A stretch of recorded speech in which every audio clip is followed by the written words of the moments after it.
Peristiwa G30S PKI di Indonesia mengakibatkan banyak korban. Ada di antara mereka yang tidak dapat menyelamatkan nyawanya. Sebagian dari mereka ditawan bertahun-tahun di Pulau Buru tanpa proses pengadilan, dan setelah dikembalikan, mereka dikucilkan dari kehidupan masyarakat. Mereka yang ditangkap adalah para petani, nelayan, guru, serta pegawai sampai pejabat negara, baik sipil maupun TNI Polri, yang sebenarnya mereka tidak tahu menau dengan organisasi PKI dan ormas-ormasnya itu, apalagi terlibat dalam peristiwa G30S PKI. Mereka yang bekerja di instansi pemerintah diberhentikan dengan tidak terhormat, tanpa belas kasihan dan pertimbangan hak hidup bagi keluarga mereka, terutama istri serta anak cucu. Dengan adanya tindakan pemberhentian dan pemecatan yang tidak manusiawi itu, maka pembayaran gaji dan semua bentuk upah kerja dihentikan oleh pihak berwenang. Akibatnya, anggota keluarga yang bergantung pada upah itu mengalami kesulitan. Provinsi Maluku termasuk salah satu daerah di Indonesia di mana topik Tapol 65 masih tabu. Tahun 2005, anak seorang Tapol bernama Marvi Palinusa memberanikan diri untuk membuat tesis mengenai diskriminasi kelompok Tapol 65 di Ambon sebagai disertasinya di UKIM. Tesis itu selesai dibuat walaupun ada banyak penolakan. Sampai kini sedikit sekali yang ditulis orang mengenai posisi Tapol 65 di Maluku. Padahal ada kerinduan nurani dari banyak Tapol di Ambon untuk menyebarkan kisah mereka tentang kebenaran peristiwa G30S PKI. Kerinduan ini lalu tercetus pada tahun 2012 dalam suatu kegiatan reuni. Mereka ingin kisah-kisah mereka dibuat dalam satu tulisan. Setelah reuni itu pada tahun 2013, almarhum Banci Hinuatubun mengambil langkah pertama untuk menulis cerita-cerita sejarah Wailusun. Namun tulisannya tidak dapat diselesaikan. Proses lanjut penulisan kumpulan cerita Tapol kemudian berjalan dengan susah payah karena beberapa hambatan, antara lain meninggalnya inisiator penulisan cerita ini, Mat Maruape, dan aktivis HAM Yanes Balubun. Pada akhirnya atas usaha dan semangat yang luar biasa serta daya kreatif dari teman-teman sukarela di Ambon, saya, Juani Pesulima, dan kelompok bernama Kora-Kora pada bulan September 2018 dengan berbagai cara hingga terkumpul data untuk bisa menulis sebuah buku yang diberi judul Kisah Ekstapol 1965 Ambon yang nyaris terlupakan. Di dalam buku ini, orang-orang Tapol yang diwawancarai melihat kembali masa lampau dan menceritakan tentang kisah mereka saat sweeping, kerja paksa, ditawan, dan didiskriminasi. Mereka juga bercerita tentang akibatnya bagi kehidupan mereka hingga sekarang. Begitupun beberapa anak Tapol yang bercerita tentang pengalaman di zaman itu dan pengaruhnya bagi kehidupan mereka hingga kini. Cerita yang ditulis ini adalah benar-benar transparan hasil wawancara para Tapol di kediamannya masing-masing. Informasi yang berkaitan dengan kisah dan dengan sejarah Indonesia digunakan sumber-sumber umum seperti Google serta bahan yang diserahkan orang Tapol di Ambon. Semua informasi tersebut tidak dirubah dan dijamin keasliannya. Pada waktu diwawancarai banyak ungkapan kesedihan dan ada yang menangis karena trauma akibat ditahan begitu lama. Sehingga diharapkan tulisan di buku ini bisa menjadi suatu alasan bagi pembaca untuk menerima kisah ekstapol di pulau-pulau di Maluku dan di mana saja. Buku yang akhirnya diterima oleh salah satu percetakan ternama di Yogyakarta dipublish setelah ditolak di beberapa percetakan, juga telah diserahkan ke beberapa instansi terkait di universitas, media, pemuka agama, dan keluarga Tapol 65 di Ambon dan di luar Maluku. Bagi yang ingin memiliki buku, silakan menghubungi Bebabis. Terima kasih. Setelah pemberian buku ini, saya merasa senang bahwa saya sebagai manusia yang pernah mengalami penderitaan ini, maka dengan adanya buku ini, mudah-mudahan kita lain lebih lagi. Jawabannya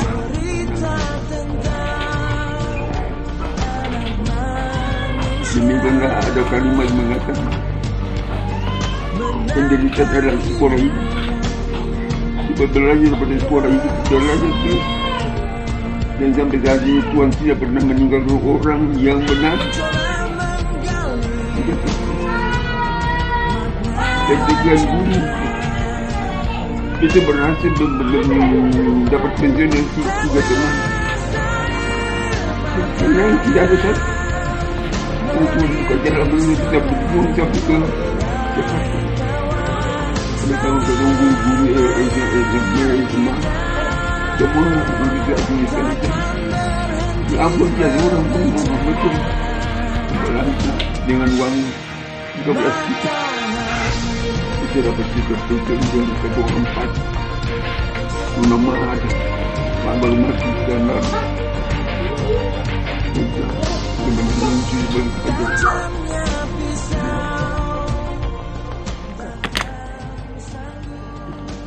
dengan adanya buku ini saya sangat senang, dan selama ini kan kami menunggu-nunggu tapi ternyata sudah tercapai. Dan yang saya pegang ini itu merupakan satu kebanggaan bagi saya dan mungkin juga pada teman-teman yang lain. Terima kasih. Itulah. Si Maila sebagai anak yang lahir dan besar di Bondowoso juga saya berterima kasih untuk sebuah buku yang menulis sejarah tentang pahit, getir, manis, dan senang orang tua saya yang hidup pada tahun-tahun yang sulit antara tahun 65 sampai dengan 2014. Dan buku ini banyak mengulas tentang apa saja yang terjadi dalam hidup mereka. Tentu dalam buku ini ada fakta-fakta sejarah yang mungkin selama ini tidak pernah terbuka dan akhirnya dapat dibaca dan dipelajari. Hal yang manis adalah bahwa sekalipun mereka dalam keadaan yang sulit, tetapi rasa persaudaraan mereka karena apa yang terjadi dengan hidup mereka membuat kedekatan mereka lebih dari saudara kandung.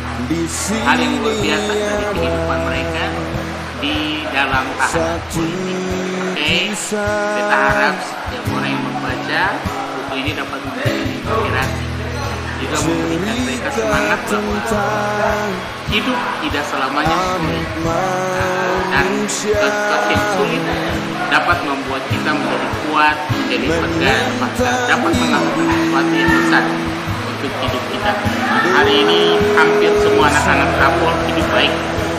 Mereka menginspirasi banyak orang dengan hal-hal yang luar biasa dari hidup mereka, karena kesulitan, kesusahan menempa mereka menjadi orang yang kuat, orang yang tahan uji, orang yang selalu berpikir positif, dan nilai-nilai nasionalisme dalam hidup mereka bertumbuh. Berkata mereka adalah orang-orang yang berjuang untuk hidup mereka di dalam bingkai NKRI.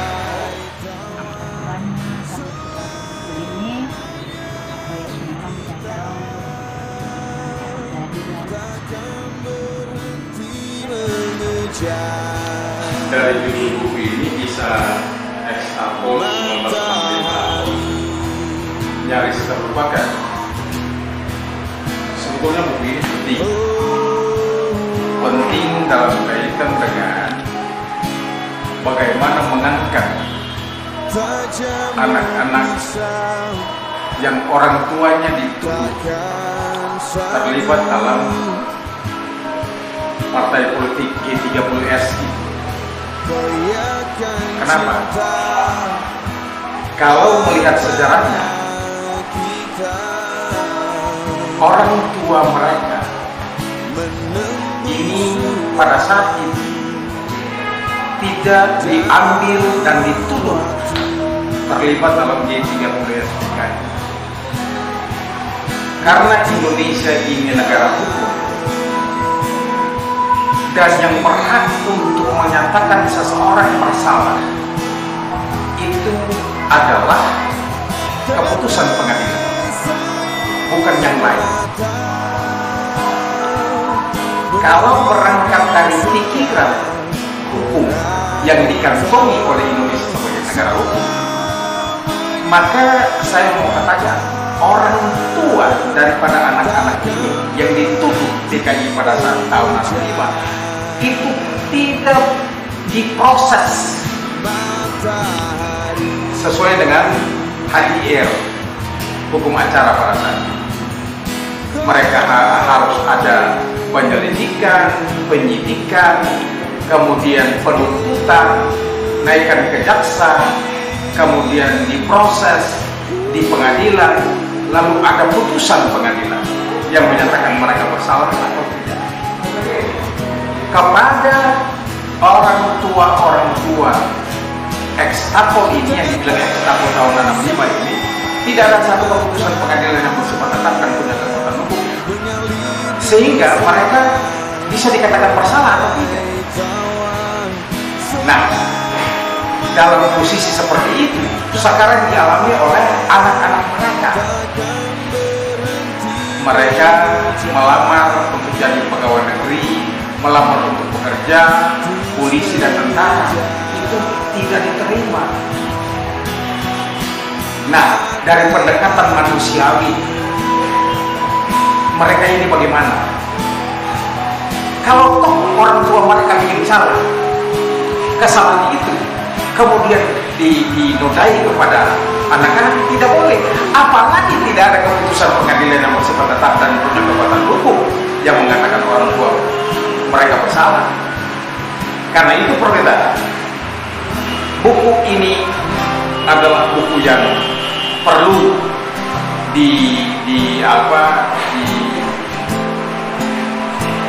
didukung, sebab dengan buku ini paling tidak negara bisa mengetahui anak-anak ini tidak boleh ditinggalkan. Anak-anak daripada ex-apo, orang tua mereka yang dituduh ex-apo itu tidak bisa ditinggalkan begitu saja, karena mereka juga punya hak hidup.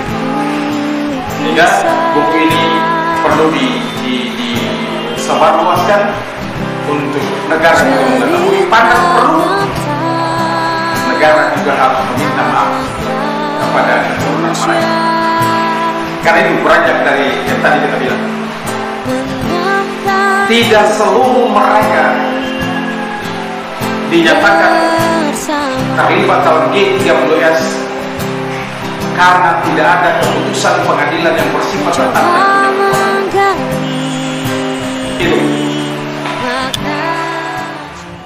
Joani mencoba mengungkapkan kembali berbagai sosok-sosok Tapol yang selama ini sampai hari ini bahkan tidak diadili atau diperlakukan dengan tidak adil dalam sistem hukum Indonesia. Hak asasi mereka sebagai manusia, kemudian orang yang memiliki ideologi terhadap sesuatu, kemudian dianggap makar dan dianggap melakukan subversi terhadap negara. Dengan mudah mereka dipenjara tanpa melakukan proses hukum yang memadai. Mereka dirampas haknya, hak kebebasannya, untuk kemudian dipenjara.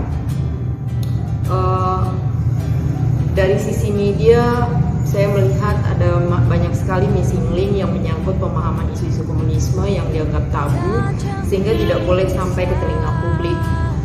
Media massa pun tidak serta-merta bisa melakukan reportase yang lebih dalam terkait dengan kasus 1965 yang terus-menerus ditutupi. Itu karena media menjadi alat yang sangat efektif untuk membuat pemahaman publik kita lebih kuat terhadap apa yang sebenarnya terjadi di tahun 1965.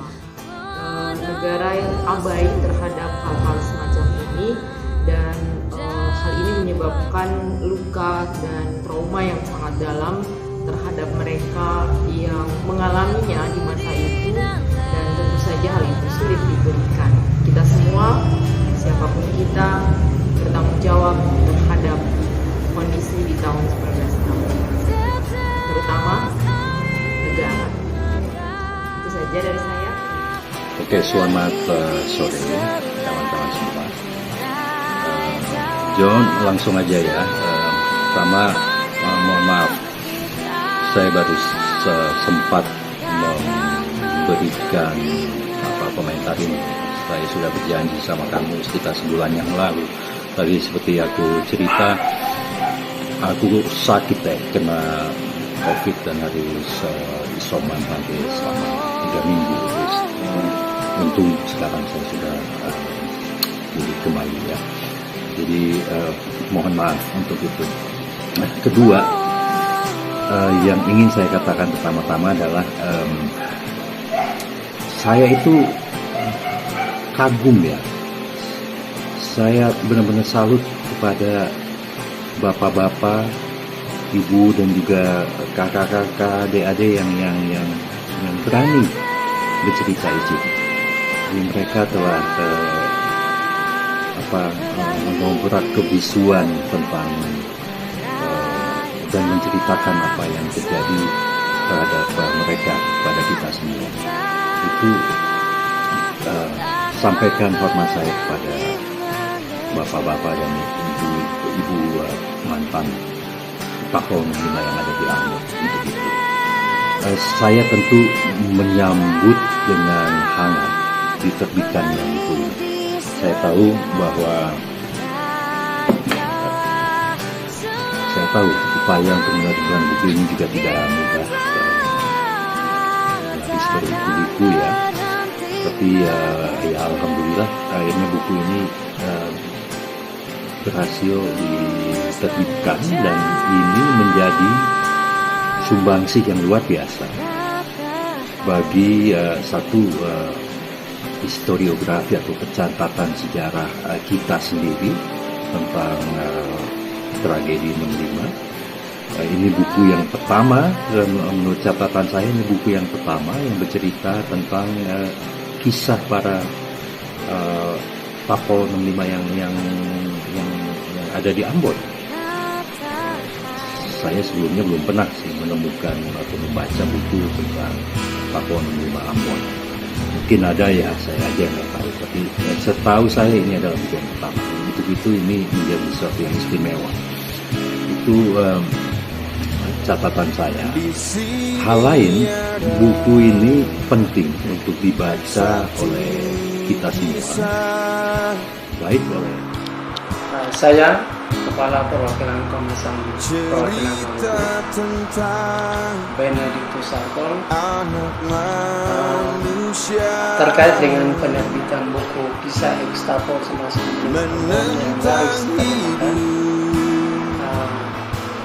Saya atas nama Lembaga Perwakilan Komnas HAM Maluku mengapresiasi atas tulisan ini yang mana dari prinsip-prinsip dan standar HAM ini mengungkap atau menjadi corong bagi publik dan khusus bagi pemerintah untuk lebih proaktif dan lebih intens terhadap penegakan hak asasi manusia khusus bagi tahanan politik yang ada di semua terkait kasus ini.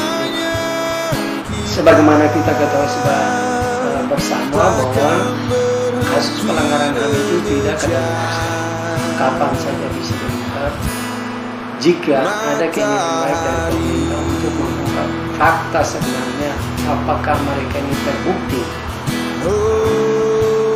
menyandang gelar atau status tapol itu. Karena menurut banyak investigasi yang sudah dilakukan oleh Komnas HAM secara kelembagaan, katakanlah kasus 65 di Pulau Bulu itu banyak mengisikan persoalan yang belum clear soal status hukum. Nah, kenapa penegakannya bahwa penegakan HAM itu harus ditegakkan? Karena mereka ini menjadi korban sepanjang masa, sepanjang generasi.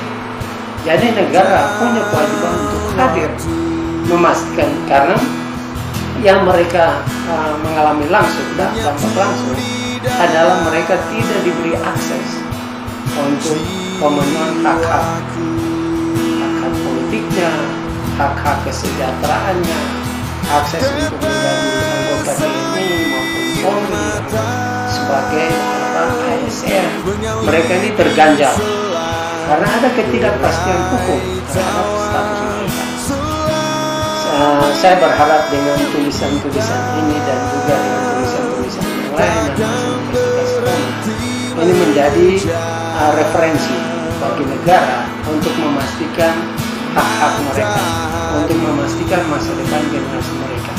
Dan ini adalah kewajiban negara. Dan jika negara mengabaikan, maka ini akan di Komnas HAM menganggap bahwa ini adalah pelanggaran HAM sepanjang masa.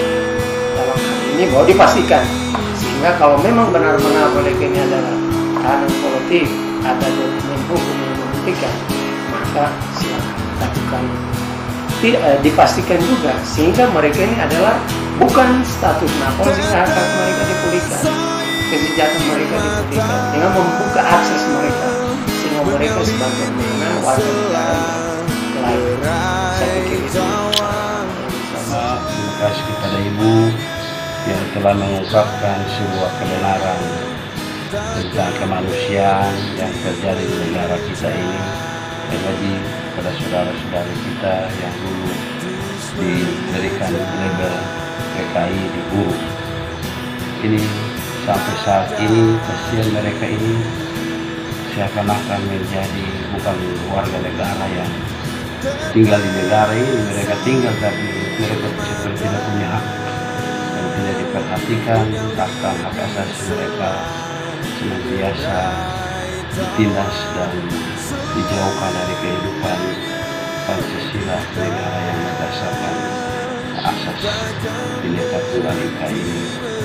Bagi saya, terima kasih banyak kepada Ibu yang telah mengungkapkan sebuah kebenaran iman yang menyangkut nilai-nilai kemanusiaan peradaban di negara kita yang berasaskan Pancasila, dan sungguh-sungguh kiranya dengan buku ini bisa menginspirasi banyak orang dari segala pihak, dari pimpinan pusat sampai ke pelosok-pelosok, untuk memberikan sebuah perhatian kepada mereka yang senantiasa dicap sebagai pemberontak di negara dan bangsa ini, padahal pada umumnya mereka tidak tahu apa-apa. Mereka itu hanya terseret pada situasi dan kondisi pada zamannya, sehingga akhirnya mereka menjadi korban dari segala perspektif politik yang kotor dan jahat. Oke, begitulah. Terima kasih banyak. Nama saya Pastor Dani Lalian.